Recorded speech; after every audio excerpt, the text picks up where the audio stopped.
mais aussi l'ensemble du monde. Ne soyez pas complices du silence, soyez les artisans du changement. Nous ne pouvons plus nous permettre d'attendre. L'histoire nous observe.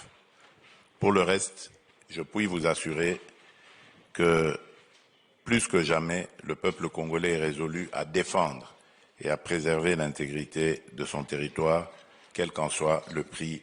Je vous remercie.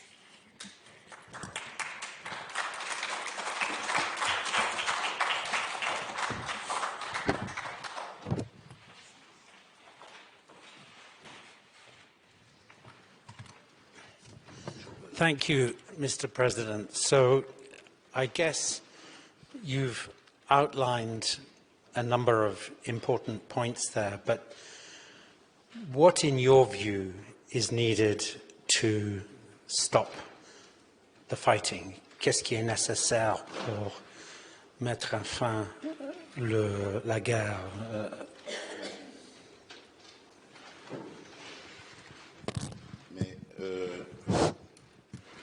Mais c'est simple. Ce qui est nécessaire, c'est de mettre à l'index le véritable responsable de cette situation, qui est connu, c'est le Rwanda.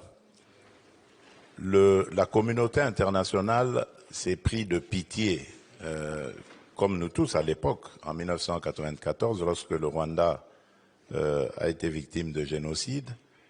Et cette dernière, la communauté internationale, donc, a demandé à la République démocratique du Congo, à l'époque Zaïre, d'ouvrir ses frontières pour accueillir le flot de réfugiés qui fouillaient le génocide. Et ils sont arrivés par centaines de milliers en République du Zaïre. Et malheureusement, parmi eux, il y avait les coupables du génocide aussi. Plus tard, le Rwanda obtiendra le droit de poursuite de ces génocidaires sur le sol congolais. Incroyable. La communauté internationale a complètement démissionné de sa mission en laissant un État, un régime régler ses comptes. Et il y a eu des massacres de populations entières, y compris des populations congolaises. Et on s'est tué au nom de la culpabilité que la communauté internationale ressentait sur le génocide rwandais. Mais le Congo n'était pas coupable ni complice de ce génocide. Car depuis lors, malheureusement, les malheurs qui étaient au Rwanda se sont invités en République démocratique du Congo. Et depuis 30 ans, l'enfer s'est installé à l'est de la République démocratique du Congo. Et donc, on a laissé faire le Rwanda qui, en venant comme ça, a découvert qu'il y avait la possibilité de déstabiliser d'abord le régime. Donc ils ont déstabilisé le régime du maréchal Mobutu en installant Laurent Désiré Kabila, pensant qu'avec lui, ils pouvaient donc exploiter tranquillement les ressources de la République démocratique du Congo. Mais lorsque Laurent Désiré Kabila s'y est opposé, on l'a abattu pour laisser la place à un autre régime qui, lui, s'est montré beaucoup plus malléable, beaucoup plus compréhensif, celui de Joseph Kabila donc, et a laissé faire, on va dire, beaucoup de choses. Et le Rwanda donc a pris de l'assurance, le Rwanda a développé son économie, renforcé son économie avec le produit des pillages de nos ressources naturelles. Et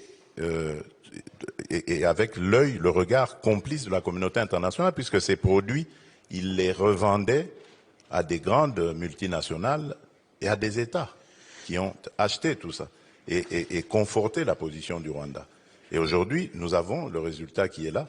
Il faut que cette communauté internationale accepte de reconnaître ses responsabilités et règle cette question en même temps que nous.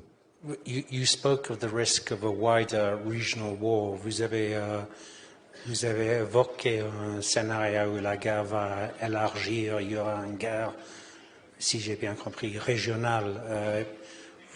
Comment vous expliquez ça? Tout simplement parce que le Rwanda a des velléités expansionnistes. Depuis quelques années maintenant, le discours du régime rwandais est de dire qu'une partie de la République de l'Est de la République démocratique du Congo, notamment les territoires de Masisi et de Rutshuru, ont jadis appartenu au Rwanda, au royaume du Rwanda. Ce qui est une aberration, ce n'est pas vrai. Mais cela indique très clairement les intentions.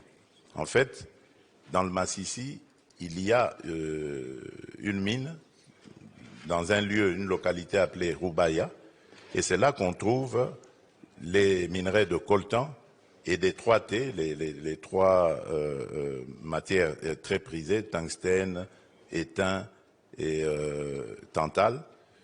Et ce sont ces trois matières qui entrent dans la composition de toute la production des appareils technologiques de nouvelles gammes et tout ça.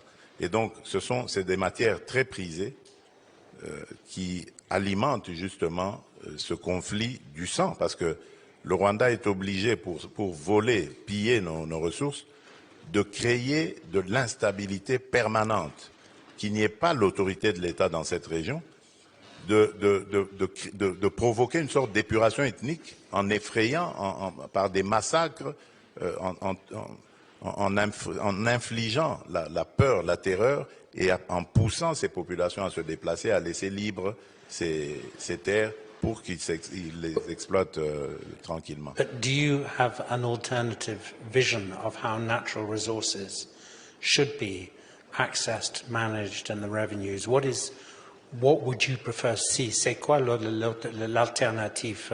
Bien sûr, mais l'alternative, ce sont les investissements.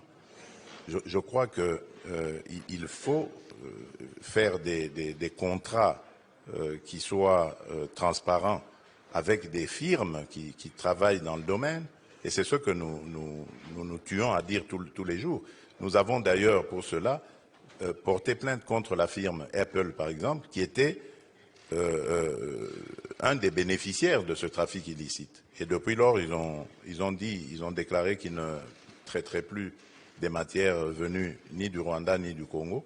Et donc, nous pensons que nous l'avons fait non pas pour punir Apple, mais pour attirer son attention et la diriger vers les autorités compétentes qui peuvent conclure ce genre de contrat en bonne et due forme. Et c'est ça qu'il faut faire. Installer des entreprises qui pourront investir et exploiter ces richesses en les produisant et en les transformant sur place au mieux pour créer de la richesse intérieure et créer des emplois. Et c'est comme ça que nous pensons, pacifier la région, parce que tous ces jeunes qui vont venir pour chercher du travail, qui vont entrer dans ce circuit professionnel, ne seront plus attirés par les activités dans les mines ou alors par des activités dans les groupes armés. Donc cela aura l'avantage de ramener une sorte de paix et de stabilité dans la région. Mr. President, you said that the international community had a choice of being spectators or to engage in a responsible manner. And there's a meeting in Addis Ababa, I think today or tomorrow, and then you also have some demain. And then here in Munich, we have some very distinguished leaders from the United States and from the European Union. What is your message to the African Union, and what is your message to other international partners in terms of taking action? Oui. Mais le premier message, puisque vous parlez de l'Union européenne, c'est déjà de lui dire de mettre fin à cet accord scandaleux et inacceptable de rachat des matières précieuses, de matières minières critiques, de l'achat au Rwanda de ces matières matières précieuses. Parce que tout simplement, le Rwanda n'a dans son sous-sol aucune de ces matières. Donc ça, c'est le message, le premier que je donnerai. Ensuite, c'est celui de dire, aujourd'hui, il y a un drame humanitaire qui se passe sous nos yeux.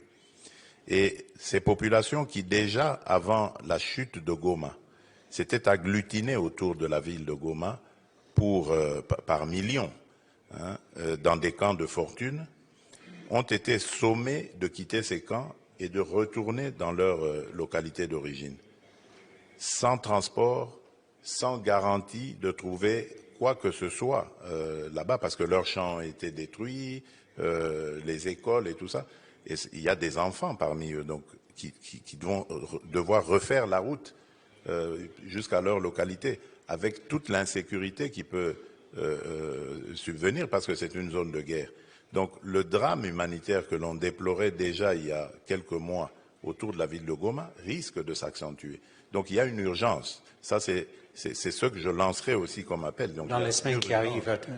Absolument. Même aujourd'hui. Même dans les jours qui arrivent, il faut très vite intervenir parce que dans leur folie meurtrière, ces envahisseurs ont demandé à toutes ces populations de rentrer sans organiser leur retour. Et il y en a qui ne savent pas où aller et qui ne savent que faire parce que il n'y a rien à destination pour vivre. Dans ces camps-là, au moins, il y avait de l'aide humanitaire qui leur permettait de manger et de vivre plus ou moins, même si les conditions n'étaient pas décentes. Mais là, il n'y a rien. Il y a des jours et des jours de marche sans garantie de pouvoir trouver quoi que ce soit pour se nourrir. Alors, et à Addis Ababa? À Addis Abeba, il y a une réunion de la commission paix et sécurité ce soir. Oui. Nous attendrons pour voir ce qu'il y a. La première ministre, chef du gouvernement de la République démocratique du Congo, y est. En tout cas, elle est là pour porter la voix de notre pays. Moi, je suis venu ici pour rencontrer justement les décideurs européens et américains afin que les pressions s'accentuent et pourquoi pas les sanctions même tombent sur le Rwanda. Parce que quand on regarde notre situation à côté de celle de l'Ukraine et de la Russie, on croirait être dans deux mondes différents, oui, alors que c'est pratiquement la même chose. Vous avez l'impression que le monde ignore ce qui se passe. Chez nous, c'est pire parce que c'est un conflit qui date depuis 30 ans maintenant, alors que la Russie et l'Ukraine, la guerre est intervenue, on va dire, grosso modo, en 2022, même si déjà depuis 2014, il y avait certaines velléités. Mais quand on voit la rage qu'on a mis à régler les comptes de la Russie par rapport à l'ignorance qu'il y a ou à l'oubli par rapport à notre conflit, il y a lieu de se poser la question de savoir si ce ne sont pas des mesures de deux poids et deux mesures. C'est pour ça que je parlais dans mon panel précédent d'un multilatéralisme qui est en panne, qui a de sérieux problèmes de fonctionnement. Alors, si vous me permettez, Monsieur le Président, je vais inviter des questions, s'il y en a. Y a-t-il des questions à poser au Président? Non? Si. Alors, là, au quatrième rang. Bonjour encore, Monsieur le Président. Moi, je m'appelle Nimefo, journaliste à Deutsche Welle. La question que je voulais poser, c'est sur le M23. Vous avez carrément dit qu'il n'y a pas de discours entre vous et la M23. Est-ce que ça, c'est une bonne stratégie pour la réconciliation et pour trouver des solutions sur la situation en RDC? Ça, c'est ma première question. Et la deuxième question, c'est, vous avez parlé de la nécessité des investissements en RDC, mais il y en a eu. Il y a eu la Chine et d'autres pays aussi ont investi en RDC. Il n'y a pas eu beaucoup de changements au pays en termes de l'éducation, en termes de la route, en termes de l'amélioration de la condition de vie des citoyens. Ce que je voulais demander, c'est qu'est-ce que vous voulez de plus et qu'est-ce qui peut changer la situation dans le pays en ce moment? Merci. Déjà, par rapport à la première question, vous devez savoir que ce n'est pas une question d'ego, une question d'orgueil ou d'arrogance lorsque nous refusons de parler directement avec le M23. D'abord, la première raison, c'est parce que le M23 a massacré des populations et a bombardé des camps de déplacés où il y avait des femmes et des enfants. Ils ont été massacrés. Donc pour nous, c'est un mouvement terroriste. Et on ne négocie pas, on ne discute pas avec les terroristes. La deuxième raison, c'est parce qu'il y a le processus de Nairobi. Le processus de Nairobi règle la question des groupes armés. Et donc, le M23 étant un groupe armé, il est logé à la même enseigne que tous les autres groupes armés évoluant en République démocratique du Congo, et il doit avoir le même traitement, donc il doit rentrer dans ce cadre. La troisième raison, c'est parce que le M23 est un mouvement, j'allais dire, qui est vide de contenu. C'est en fait un supplétif du Rwanda. Le M23 est une sorte de paravent que le Rwanda met, mais en réalité, derrière, c'est l'armée rwandaise et donc le Rwanda qui se bat. La preuve de ce que je dis, c'est que dans le processus de Luanda en Angola, nous avons discuté avec le Rwanda. Si le Rwanda n'avait rien à voir dans ce conflit, pourquoi est-ce qu'il répondait aux invitations du facilitateur pour discuter avec la République démocratique du Congo? Donc vous comprenez que c'est le Rwanda qui se cache derrière et qui envoie un mouvement dit de Congolais qui vont venir à la table des négociations pour parler des intérêts du Rwanda. Alors, autant, nous disons, autant discuter avec le parrain lui-même pour qu'il nous dise c'est quoi ses intérêts, au lieu de perdre notre temps et notre dignité à discuter avec un paravent. Donc voilà la raison pour laquelle nous le disons.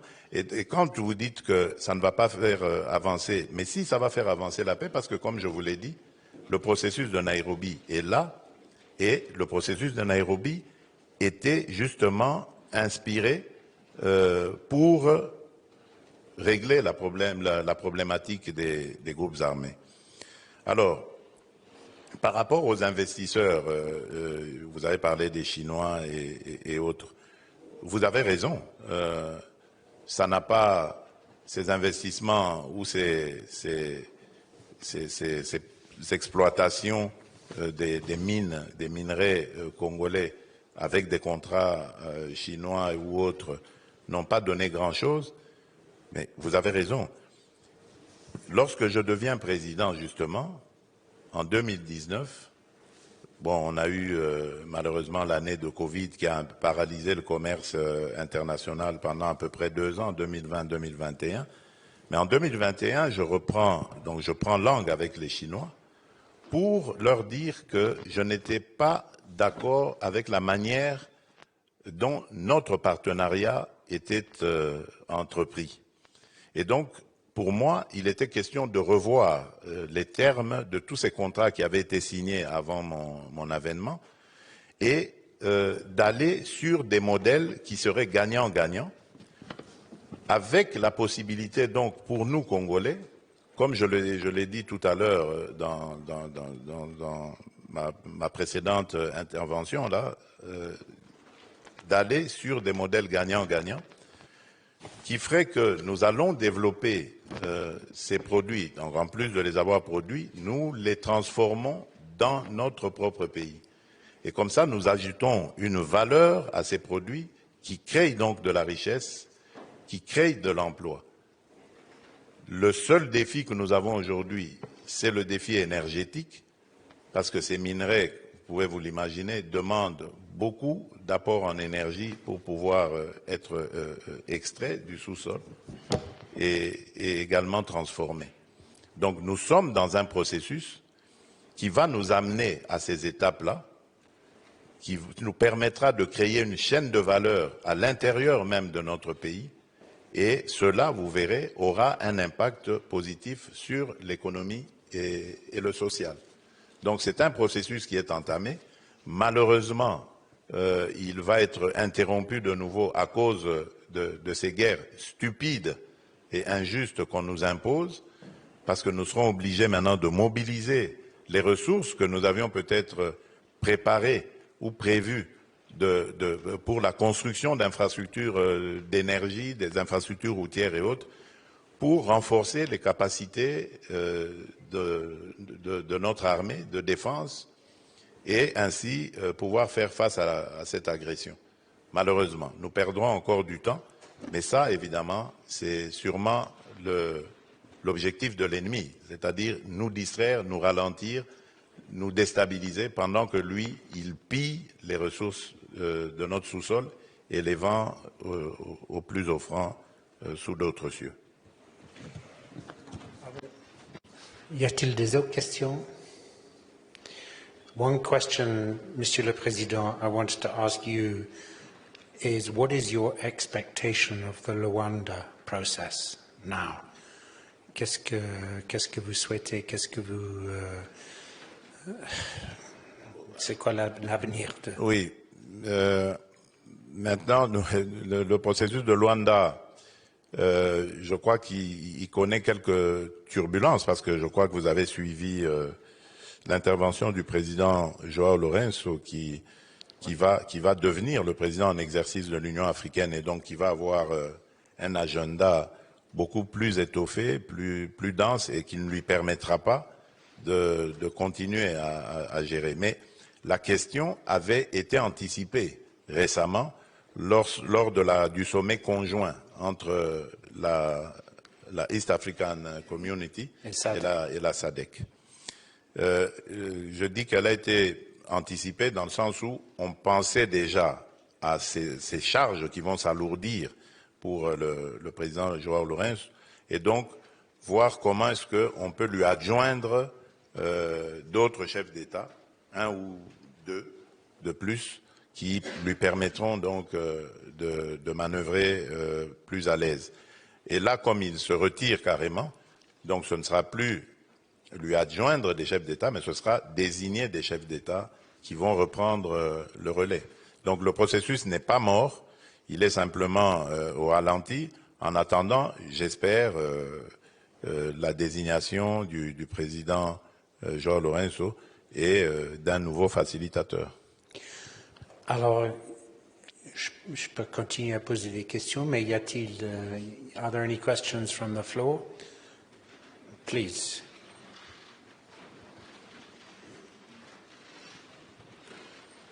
Hi, Mr. President. Thank you.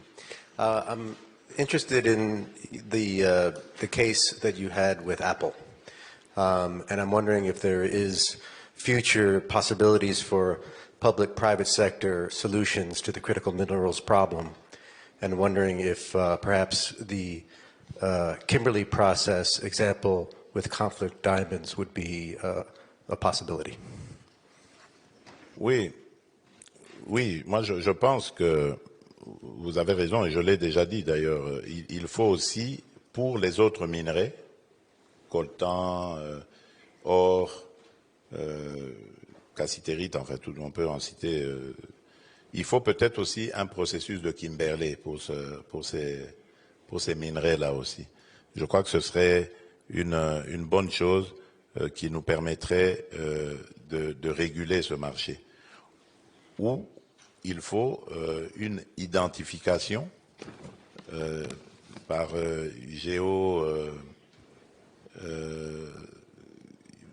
génotype, en fait, on va dire, du minerai, parce qu'il y a aujourd'hui des techniques qui peuvent identifier l'origine du minerai et sa localisation même de l'endroit où il a été extrait, et ainsi pouvoir organiser ou suivre sa traçabilité. Ça aussi, il y a des entreprises qui le font, donc je crois que ce serait la solution. Alors, maintenant, par rapport à Apple, j'allais dire que ce que j'ai dit tout à l'heure, le but n'était pas de viser Apple, c'était le symbole de ça, parce que Apple, c'est les téléphones portables, et dans les téléphones portables, on retrouve le coltan du Congo, le coltan du sang. Et le but était de les interpeller pour dire arrêtez ce massacre, parce que avec l'argent que vous mettez dans ce secteur pour acheter des minerais volés à la République démocratique du Congo, vous encouragez les massacres de Congolais, de pauvres Congolais. Donc il fallait lancer cet appel et leur dire, si vous voulez continuer ce commerce, venez par la grande porte. Les autorités de la République démocratique du Congo existent, sont établies légalement, légitimement, et ne demandent que ce genre justement de partenariat. Venez, travaillons ensemble dans un partenariat gagnant-gagnant qui vous permettrait, vous, d'évoluer, de vous épanouir dans vos activités, et à la République aussi d'en faire autant.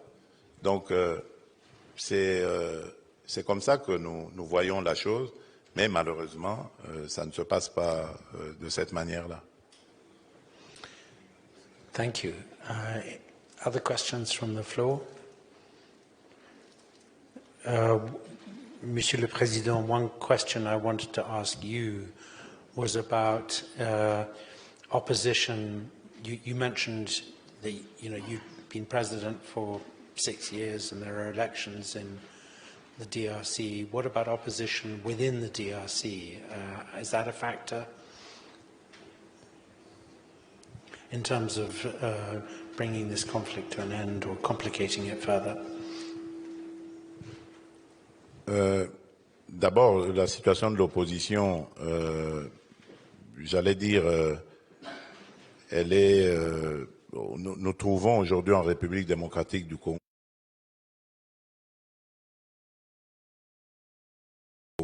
deux sortes d'opposition.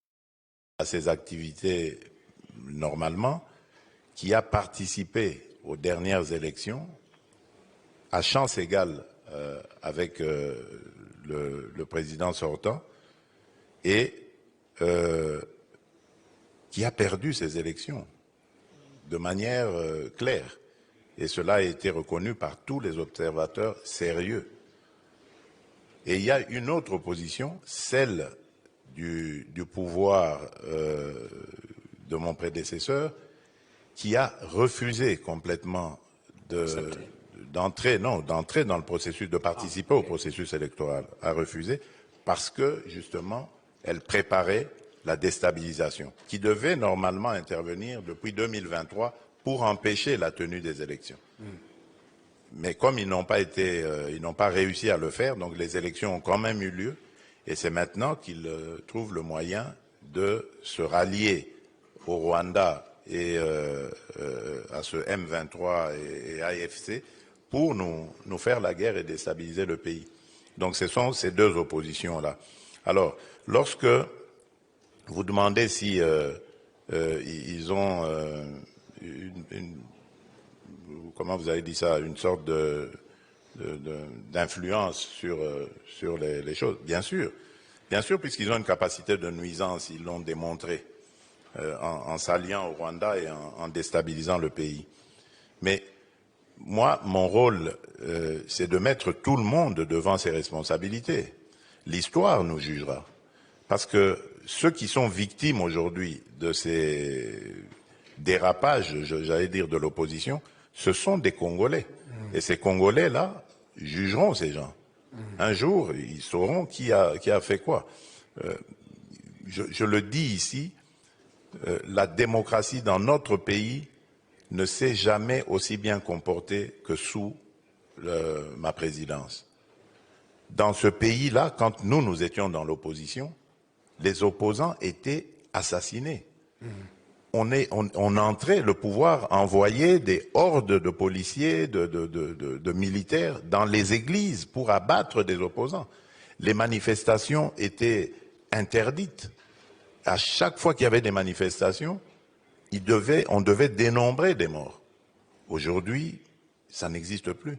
Toutes les manifestations se passent sans encombre. les droits et les libertés sont respectés. Bien entendu, les dérapages sont sanctionnés parce qu'il ne faut pas confondre opposition et anarchie. Donc, ceux qui font de l'anarchie, ils sont convoqués au tribunal et vont se justifier. Donc, je n'ai absolument pas l'impression que l'opposition qui a pris les armes, qui a fomenté avec le Rwanda ce coup contre la République, est dans son bon droit. D'ailleurs, la preuve, c'est que les vrais commanditaires se cachent.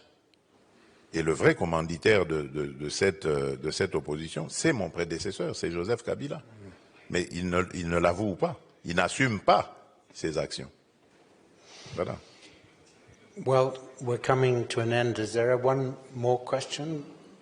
Because otherwise I would, Mr. President, you know, to end where we started, the human tragedy in your country, the number of people being killed, the number of women in particular who have been victims of sexual violence, the number of displaced, and yet we're living in a moment where availability of humanitarian support is going down, and where there are huge demands on rich countries, you know, for other crises. Have you, in your conversations here in Munich, been talking to Americans, Europeans? I see many leading figures from the Middle East about the need to attract more support in this area and more action. Bon, oui, j'ai parlé à des Américains, des Européens et bientôt même des gens du Moyen-Orient, mais plus diplomatie et politique que humanitaire, parce que je ne pense pas qu'ils avaient des réponses à mes besoins humanitaires. Mais le message est quand même passé parce que j'ai... Vous n'avez pas de réponse parce qu'ils n'ont pas les moyens ou ils ne sont pas au courant ou... Non, je suppose qu'ils n'ont... Parce qu'ils ne sont pas dans le domaine. Ceux que j'ai vus ne sont pas dans le domaine humanitaire. Ah bon, okay. Voilà. Oui. Mais j'ai fait quand même passer le message pour qu'à leur tour, ils le répercutent auprès de ceux qui ont les moyens de mobiliser, des moyens à mobiliser pour régler le drame humanitaire que vivent nos populations en ce moment. Donc je n'ai pas parlé de ça directement à eux parce qu'ils n'en avaient pas la capacité, quoi. Ok. Bon, alors, il reste à moi de vous remercier, Monsieur le Président. Merci beaucoup d'être parmi nous. Et oui. Je ne sais pas si vous avez un message en finissant ce... Oui, message, oui, un mot de la fin peut-être pour dire, redire que la République démocratique du Congo est en train de vivre un véritable drame. Et ce que vous voyez aujourd'hui, c'est quelque chose qui était vécu depuis 30 ans. Aujourd'hui, ça apparaît comme un conflit nouveau, mais en réalité, c'est un conflit qui est latent. Depuis 30 ans maintenant, ces populations sont toujours en détresse, elles sont déplacées, les femmes sont violées, leurs productions sont volées aussi dans leurs champs. Donc tout est fait pour déstabiliser cette région et la dépouiller de tout ce qu'elle a comme richesse. Cela se fait au profit des grandes firmes qui ensuite transforment ces produits en ce que vous voyez ici, que vous achetez ici, c'est-à-dire les téléphones portables, c'est-à-dire votre thé, votre café ou votre cacao, et que sais-je. Donc, il y a plein de produits qui arrivent ici en Occident, qui sont des produits du sang des Congolais, qui meurent de manière innocente pour la simple faute de vivre sur une terre qui regorge de richesses en son sein. Donc c'est vraiment une injustice qui est flagrante et qui demande à ce que ceux qui se taisent se mettent debout pour réagir. Parce que se taire risque d'être considéré comme être complice de la barbarie qui sévit actuellement en République démocratique du Congo. Donc je compte sur chacune et chacun d'entre vous ici qui a le moindre petit pouvoir, soit de passer un message ou soit de prendre une décision à son petit niveau, quel qu'il soit. Ce serait une contribution symbolique, une contribution qui apporterait peut-être des solutions au drame que vivent nos populations à l'est de la République démocratique du Congo. Voilà. Merci, Monsieur le Président.